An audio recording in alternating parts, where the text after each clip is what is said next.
Oi, meu nome é Naitê, eu sou uma life coach e também uma terapeuta. Eu moro na Holanda e aqui a gente chama o tipo de terapia que eu ofereço de counseling. Então, fique à vontade para entender como ficar mais fácil de assimilar para vocês. Hoje eu estou aqui para falar sobre um tópico que é bastante interessante e é sobre um hábito. O hábito de dar conselho sem ter sido solicitado.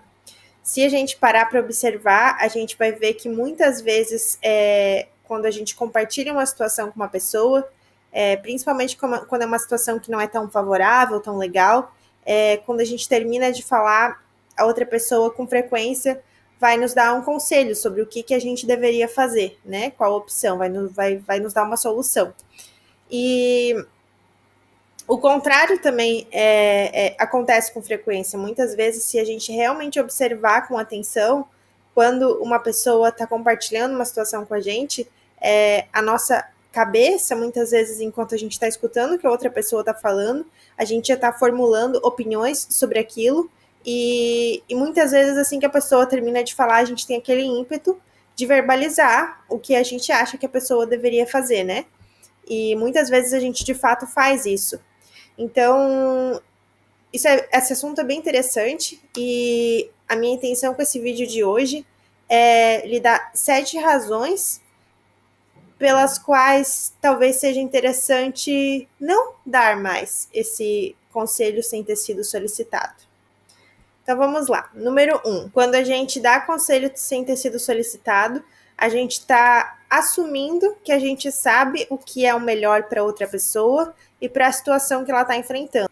É muito importante a gente evitar cair na armadilha de achar que a gente tem as respostas. Quando a gente dá conselho sem ter sido solicitado, a gente está assumindo, mesmo que de forma inconsciente, que as nossas soluções, as nossas ideias são melhores do que aquela que a outra pessoa seria capaz de naturalmente inventar ou criar ou atuar nelas. Mesmo que de forma inconsciente, quando a gente dá conselho sem ter sido solicitado, a gente assume que a situação em que a outra pessoa se encontra não é boa o suficiente. Afinal, se a situação da pessoa fosse boa o suficiente, por que a gente, de forma tão imediata, estaria recomendando para outra pessoa mudar aquela situação, né? E normalmente os desafios que a vida nos apresenta, eles precisam ser sentidos na sua totalidade e aceitados para que a gente possa transcendê-los, para que a gente possa, de fato, assimilar a lição, o conteúdo de ensinamento que consiste naquele desafio, para a gente poder se curar e seguir adiante.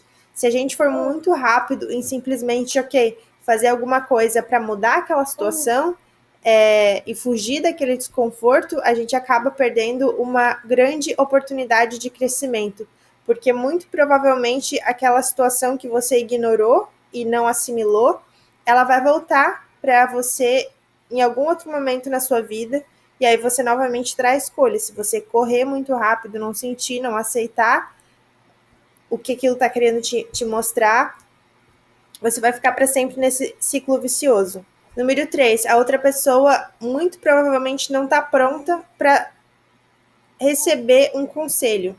Então, uma das intenções que a gente tem quando a gente dá conselho sem ter sido solicitado é porque a gente quer ajudar a outra pessoa, né? Só que, normalmente, a pessoa, quando ela está compartilhando aquela situação, ela está numa situação vulnerável e ela precisa, naquele momento, ser ouvida, né? Por isso que ela está compartilhando, porque ela precisa dividir aquilo que ela está sentindo. E por mais que, às vezes, até a ideia, o conselho que você dê seja uma boa ideia, muito provavelmente a pessoa nem vai pegar aquele conselho, simplesmente porque naquele momento a necessidade da pessoa é ser ouvida e não ser orientada sobre o que ela deveria fazer. Número 4, o poder da humildade vem de reconhecer que a gente não sabe. Essa é uma perspectiva espiritual e para a gente crescer, para a gente poder evoluir espiritualmente, a gente precisa admitir que a gente não sabe, que a gente não tem todas as respostas. E não é uma questão de admitir com a cabeça, tá bom, eu sei que eu não sei. É uma posição realmente interna de humildade, de se abrir e reconhecer que a gente é pequeno diante de um poder imenso, que é a força da vida, ou que você pode chamar de Deus, de destino. E quando a gente reconhece e se abre para que aquele poder possa agir sobre nós, os resultados que podem acontecer na nossa vida são de fato muito transformadores. Mas se a gente está na posição de que não, eu já sei o que é o melhor, você bloqueia aquele fluxo, aquele poder espiritual, ele não pode entrar em você e transformar a sua vida. Número 5, ouvir de forma total é muitas vezes a forma mais efetiva de ajudar outra pessoa. Quando a gente realmente está ali total, presente, escutando outra pessoa, o nosso ser inteiro, é como se a gente abrisse uma porta para o coração. É como se a gente entrasse num espaço onde o amor está sempre presente. E para que a gente possa escutar de forma total, a gente precisa, por um momento, silenciar a nossa mente. Simplesmente estar ali naquela posição aberta para escutar o que a outra pessoa tem para dizer e talvez para buscar aprender, né, qual que é a perspectiva, talvez buscar ter aquela intenção de, por um momento, enxergar a vida do ponto de vista daquela outra pessoa, né? Então, isso é um processo muito bonito. E esse ato de ouvir profundamente, de ouvir atentamente, de ouvir com o nosso ser inteiro, ele é tão poderoso que faz como se a pessoa estivesse sentindo um abraço, faz eles saberem que eles não estão sozinhos. Número 6, coaching é uma ferramenta maravilhosa de autoconhecimento. Uma das coisas que eu mais amo no processo de coaching e counseling que a gente oferece para os nossos clientes é que a base do processo não é dar conselho. O coaching ali a gente vai usar ferramentas, a gente vai guiar o cliente em um processo para que ele possa entrar em contato com si mesmo e aprender sobre quem ele é, quem ela é, o que realmente ela está enfrentando naquele momento e aonde ela quer chegar. Então, com essa perspectiva mais ampliada daquela situação, esse cliente consegue fazer escolhas diferentes, né? Então, é um processo muito, muito bonito e pode ser utilizado para você também para N situações da sua vida. Número 7. Quando as pessoas elas pedem abertamente por conselho, elas estão muito mais preparadas para receber, sabe? Então, isso é uma situação diferente. Quando a pessoa, ela de fato pede um conselho, aí é ok, sabe? Você ir lá e compartilhar o que você acha, o que você tem, porque de fato, assim, nós estamos aqui nessa vida para ajudar uns aos outros. E algumas pessoas, elas têm determinadas experiências, né? Mais experiências do que a outra pessoa.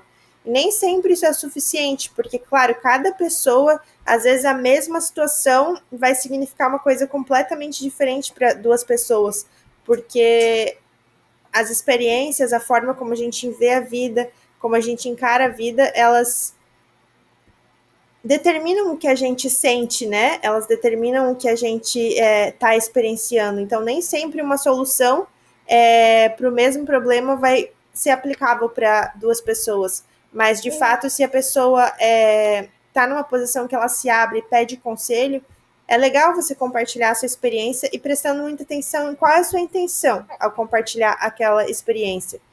E aí buscar fazer isso não de uma forma que, ok, eu sei o que é melhor para você, deixa eu te dizer o que fazer.